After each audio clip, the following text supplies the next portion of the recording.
पावसाळी अधिवेशन अवघ्या काही दिवसांमध्ये होईल आणि पावसाळी अधिवेशनाआधी महाविकास आघाडीची आज 12 वाजता बैठक आयोजित करण्यात आली आहे। विरोधी पक्षनेते वडेट्टीवारांच्या घरी महाविकास आघाडीची बैठक असेल। पावसाळी अधिवेशनाची रणनीती महाविकास आघाडी ठरवणार आहे। निलेश बुधावले आपले प्रतिनिधी सध्या आपल्या सोबत आहेत। निलेश, आपण पाहतोय विधानसभेची रणनीती असेल किंवा आता पावसाळी अधिवेशनाआधीची रणनीती असेल, महाविकास आघाडीच्या बैठकांचा सिलसिला सध्या सुरू आहे। प्रज्ञा, उद्या पावसाळी अधिवेशनाचा पहिला दिवस असणार आहे आणि तत्पूर्वी आजचा जर आपण दिवस पाहिला तर आज दुपारी 12 वाजता विरोधी पक्षांना एकत्रित बैठक आयोजित केलेली आहे।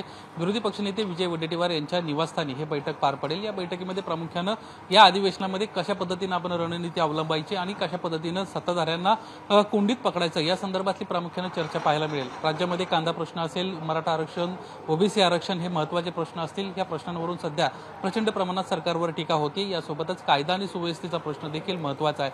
अशा वेगवेगळ्या विषयांसंदर्भात आजच्या बैठकीमध्ये चर्चा होताना पाहायला मिळेल।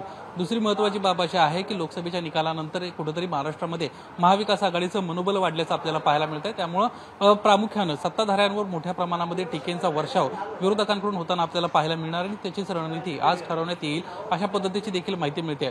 आज सायंकाळी 4:30 ते 5 वाजता सत्ताधारी पक्षाकडून चहापानाचं आयोजन करण्यात आलेलं आहे। कदाचित विरोधी पक्ष यावर बहिष्कार टाकू शकतो। ज्या पद्धतीने महाराष्ट्रातले सगळे विविध प्रश्न आहेत याच्यावरून सध्या सरकारवर टीका होते, त्या अनुषंगाने त्यांच्यावर चहापानावर बहिष्कार देखील टाकण्याची शक्यता आता वर्तवण्यात येते। आज दुपारी 12 वाजता विरोधी पक्षांची बैठक पार पडेल आणि या बैठकीमध्ये प्रामुख्याने सरकारला कशा पद्धतीने कोंडीत पकडायचं या संदर्भात चर्चा पार पडेल। प्रज्ञा।